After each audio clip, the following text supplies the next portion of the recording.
उत्तर प्रदेश के बलिया में ओएनजीसी ने बहुत बड़े ऑयल रिजर्व्स खोज निकाले हैं। यह डिस्कवरी बलिया के सागरपल्ली विलेज के पास 3 महीने के एक्सप्लोरेशन के बाद हुई है और ऐसा अंदाजा लगाया जा रहा है कि इस रीजन में बड़े ऑयल रिजर्व्स 300 किलोमीटर के एरिया में फैले हुए हैं। पर क्या यहाँ से निकला ऑयल इंडिया के ऑयल नीड्स पर सिग्निफिकेंट असर डाल पाएगा या इसको सिर्फ एक्सैजरेट किया जा रहा है? चलिए सब जानते हैं इस वीडियो में। इंडिया की proven crude oil reserve 587 million turns मतलब 4.3 बिलियन बैरल्स है, जो ग्लोबली 24th नंबर पर आता है। दुनिया के बड़े क्रूड ऑयल रिजर्व्स वाले कंट्रीज जैसे वेनेजुएला के 303 बिलियन बैरल्स और सऊदी अरेबिया के 267 बिलियन बैरल्स के सामने ये काफी छोटी है। बलिया की अगर लोकेशन देखें तो ये eastern part of Uttar Pradesh में बिहार बॉर्डर से सटकर गंगा नदी के पास सिचुएटेड है। ओएनजीसी ने इस बलिया ब्लॉक को 4th OALP बिडिंग में कुछ साल पहले एक्वायर किया था और पिछले कुछ सालों से यहाँ 3D मैपिंग, जियोकेमिकल एनालिसिस और ग्रेविटी मैग्नेटिक सर्वेज चल रही थी। पिछले 3 महीने से यहाँ एक्सटेंसिव एक्सप्लोरेशन ड्रिलिंग चल रही थी, जिसके कंक्लूजन में ओएनजीसी ने दावा किया है कि यहाँ पर क्रूड ऑयल मिल चुका है। पर यह क्रूड ऑयल 3000 मीटर के मैसिव डेप्थ में मिला है, इसलिए इसके ड्रिलिंग और एक्सट्रैक्शन के लिए यहाँ मॉडर्न टेक्नोलॉजी और प्रोसेसेस की हेल्प लगेगी। बलिया में एक्सप्लोरेशंस और फ्यूचर प्लान्स एक्सपेक्टेशंस के बारे में मैंने ऑलरेडी एक वीडियो बनाई है, जो आपको आई बटन में मिल जाएगी। आप इस वीडियो के बाद उसे भी देख सकते हैं। इस वीडियो में हम बलिया में ऑयल प्रोडक्शन के क्वांटिटी और उसके इम्पैक्ट पर फोकस करेंगे और देखेंगे कि क्या सच में ये ऑयल इंडिया को अरबियन कंट्रीज से आगे निकाल देगा, जैसा कि बहुत सारे आर्टिकल सजेस्ट कर रहे हैं। बलिया के 3000 मीटर की डेप्थ इंडिया के लिए नहीं है, क्योंकि दूसरे ऑनशोर ऑयल फील्ड्स जैसे असम बेसिन की डेप्थ बहुत ज़्यादा नहीं है। 2000 मीटर से कम डेप्थ पर यहाँ ऑयल मिल जाती है। इंडिया की ऑयल कंजम्पशन बहुत ज़्यादा है। इनफैक्ट इंडिया दुनिया का one of the largest oil consumers में से एक है। फाइनेंशियल ईयर 2025 में ऑयल इंपोर्ट्स पिछले साल के 87.7% से बढ़कर 88.2% हो गया है, मतलब 0.5% इंक्रीमेंट। ये भले परसेंटेज में आपको अभी छोटा लग रहा हो, पर रियलिटी में ये बहुत बड़ा अमाउंट है।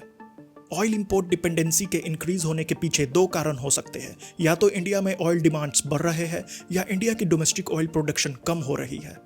पर यहाँ के केस में ये दोनों चीजें सही है। यहाँ ऑयल डिमांड सिग्निफिकेंटली बढ़ रही है because of rapidly expanding aviation sector, increase in vehicle sales, growth in petrochemical industries etcetera. दूसरे तरफ इंडिया की domestic oil production declining trend पर है। फाइनेंशियल ईयर 2025 में ये 26.8 मिलियन टन से घटकर 26.2 मिलियन टन हो गई है। इसके पीछे का मेन रीजन इंडिया के मेजर ऑयल फील्ड्स की एज है।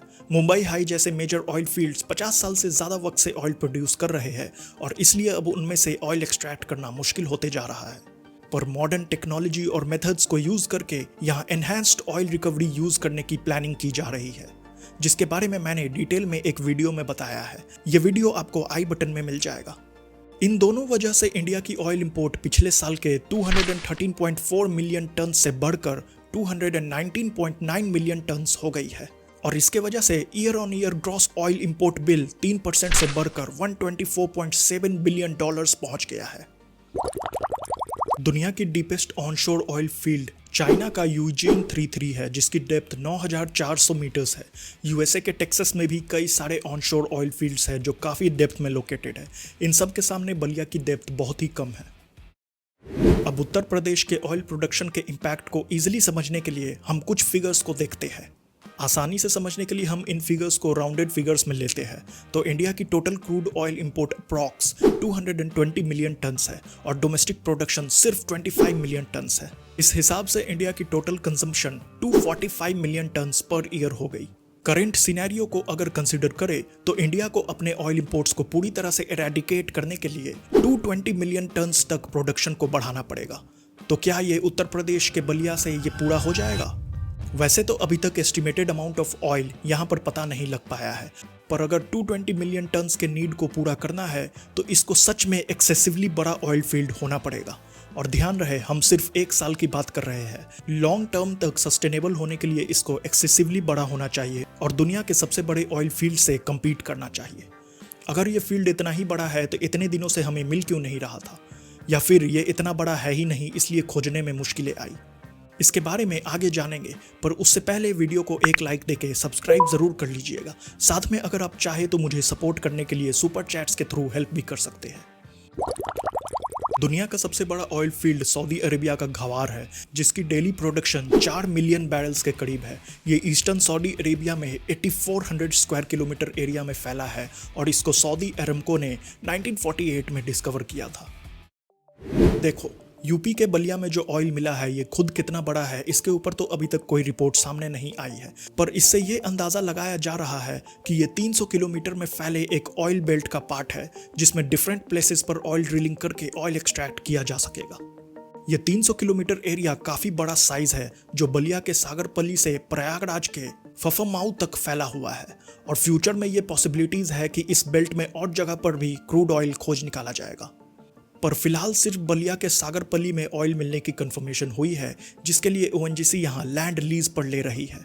ये जमीन बलिया के फ्रीडम फाइटर, जिनको टाइगर ऑफ बलिया भी कहा जाता है, चिट्टू पांडे का है, और इस 6.5 एकड़ जमीन को हर साल 10 लाख के रेंट पर ओएनजीसी ने लीज पर लिया है।